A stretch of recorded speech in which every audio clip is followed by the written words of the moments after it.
Husband பேர் பாலாஜிங்க. வந்து புரோக்கரை பார்த்துட்டு வரேன்ட்டு வெளியே போனாருங்க. நான் இன்னைக்கு 4 மாதம் ஆச்சுங்க சார். ஆனால் அவங்க அத்தை பையன் பேர் ராஜாங்க.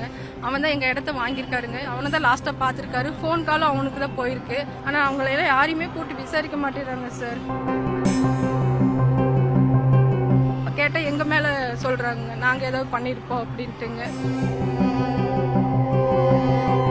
காணாம போயிட்டு என்ன ஆனாரு என்ன ஒண்ணுமே டீட்டெயிலே தெரியலைங்க சார். அவர் கண்டிப்பா டயாலிசிஸ் பண்ணியே ஆகணும் சார். பண்ணாம இருக்கவே முடியாதுங்க அவர்னால. ஒரு நாள் எக்ஸ்ட்ரா ஆனாலும் மூச்சு வாங்க ஆரம்பிச்சிருவாருங்க. ஹஸ்பண்ட் பேர் பாலாஜிங்க. அவர் வந்து ரியல் எஸ்டேட் பண்ணியிருக்காரு. அவருக்கு வந்து கிட்னி ஃபெயிலியருங்கண்ணா. 14 வருஷம் ஆயிடுச்சுங்க. ஆனால் வாரத்தில் 3 நாள் டயாலிசிஸ் பண்ணிட்டு இருக்காருங்க.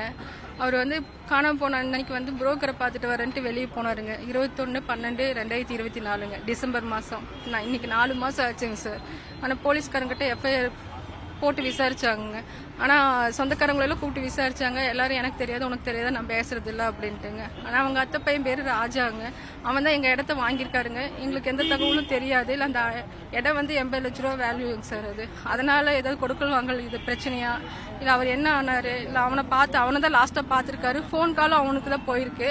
அவங்க ஏரியாவில் தான் ஃபோனும் கட் ஆயிருக்குங்க, சுவிச் ஆஃப் ஆயிருக்கு கடைசியாக. ஆனால் வந்து அவங்க மேலே ஆக்ஷனே எடுக்க மாட்டேறாங்க சார். அவன் மேலே அவங்க அக்கா பேர் புவனேஸ்வரிங்க. அவங்க தான் எல்லாமே ஹெல்ப் பண்ணிட்டு இருந்தாங்க.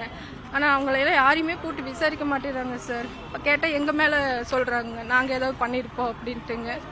அப்போ இவ்வளோ 14 வருஷமாக நான் அவரை பார்த்துருக்கேங்க சார். நான் 3 குழந்தைகளை வச்சுட்டு அவ்வளோ கஷ்டப்பட்டு இருக்கேங்க சார். அவர் காணாமல் போயிட்டு என்ன ஆனாரு என்ன ஒன்றுமே டீட்டெயிலே தெரியலைங்க சார். அவர் என்ன ஆனாருன்ட்டு இருக்குங்க சார்.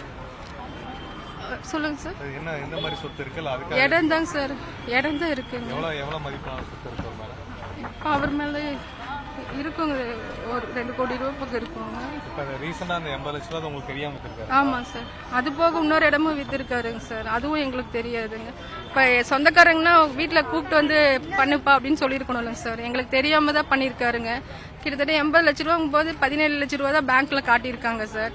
இப்போ மிச்சத்தை வந்து அவன் கையில கொடுத்தானா, இல்லை அந்த காசுக்காக ஏதாவது ஆயிடுச்சா, இல்லை இவருக்கு என்ன? ஏன்னா கண்டிப்பா டயாலிசிஸ் பண்ணியே ஆகணும் சார். பண்ணாம இருக்கவே முடியாதுங்க அவர்னால. ஒரு நாள் எக்ஸ்ட்ரா ஆனாலும் மூச்சு வாங்க ஆரம்பிச்சிருவானுங்க. ஆனா என்ன ஆனாருன்னு ஒரு டீட்டெயிலுமே தெரியலைங்க சார் எங்களுக்கு. அப்படிதான் சார் சந்தேகமா இருக்கு. அவர் விருப்பப்பட்டு போனாரா இல்ல அவங்க, ஏன்னா அவன் தான் எல்லாமே ஹெல்ப் பண்ணது ஃபுல்லா அவன் தாங்க, ராஜா தாங்க. அவனை கூட்டு விசாரிக்கவே மாட்டேறாங்க சார். அவனை கூட்டு கேட்டா அவன் ஹார்ட் பேஷண்ட்டுமா, ஏதாவது ஆயிடுச்சுன்னா எங்களுக்கு தான் வம்பு அப்படிங்கிறாங்க சார். ஏன்னா 17 அது ஃபுல்லாமே இருக்குங்க சார். அவனோட காப்பி எல்லாமே அவன் கணக்கே சரியா காட்டலைங்க. அந்த 80 லட்ச ரூபாய் கேட்டா நானும் என் ஒய்ஃபும் தான் கொடுத்தோம் அமௌண்ட்டை அப்படிங்கிறாங்க. உங்க ஹஸ்பண்ட் தான் வந்தாங்க வாங்கிட்டு போயிட்டாங்க அப்படிங்கிறாருங்க. ஆனா தகவல் இருக்குங்க சார். அந்த ரோட்டு நிறைய இருக்குங்க. போலீஸ்காரங்க வந்துட்டு அங்கெல்லாம் கேமரா இல்லம்மா அப்படின்ட்டாங்க. நானும் போய் பார்த்தேங்க சார். அங்கெல்லாம் பெரிய அந்த வேலை செய்யற இடத்துல கேமரா இருக்குங்க. மணிகாரம்பாளையத்துல தான் கடைசியா சுவிச் ஆஃப் ஆயிருக்குங்க. அங்கெல்லாம் இருக்குங்க. ஆனா ஏன் பாக்கலன்னு தெரியலங்க. அவங்க இல்ல இடம் வந்து டிசம்பர் 21ஆம் தேதி காணாம போறாருன்னா டிசம்பர் 12ஆம் தேதி இடம் வித்திருக்காருங்க. வீட்டுல இருந்து போறாருங்க. 21ஆம் தேதி போனாருங்க. 21ஆம் தேதி போய் புரோக்கரை பார்த்துட்டு வரேன் அப்படின்ட்டு போனாருங்க. புரோக்கர் வந்துட்டு நிக்க வச்சுட்டு அவங்க அத்தை பையன் இருக்கா இல்லைங்களா, அவங்க அத்தை பையன்கிட்ட போய் அமௌண்ட் வாங்கிட்டு வரேன்ட்டு போயிருக்கா அப்படிங்க. அதுக்கப்புறம் என்ன நடந்துச்சுன்னு தெரியலங்க சார். வண்டி எடுத்துட்டு போனா அந்த வண்டியை பத்தியும் தகவல் இல்லைங்க சார். வண்டி கடன் தாங்க சார். லோன் போயிட்டு இருக்கு. அந்த லோன் கட்டலிங்க சார் 4 மாசமா. இப்ப வந்து அதுக்கும் நோட்டீஸ் ஒட்டுறேன்னு இருக்காங்க சார். கடை வச்சிருக்கேங்க சார். கடை திறந்து 2 மாசம் ஆச்சுங்க சார். இவர் பிரச்சனை அந்த கடையும் திறக்கலைங்க சார். அங்க கமிஷன் ஆபீஸ் வக்கீல் ஆபீஸ்ன்னு போயிட்டு வரவே இதா இருக்குங்க சார். பாப்பாங்களுக்கு ஃபீஸ் கட்டுறதுக்கு இதுதாங்க. பெரிய பொண்ணுக்கு இப்ப எக்ஸாம் எழுத உள்ள வெளியே தான் அமௌண்ட் வாங்கி கட்டியிருக்கேங்க சார். நான் இல்ல எதே தகவல்னு என்னன்னு தெரியலங்க சார். என்னங்க சார்?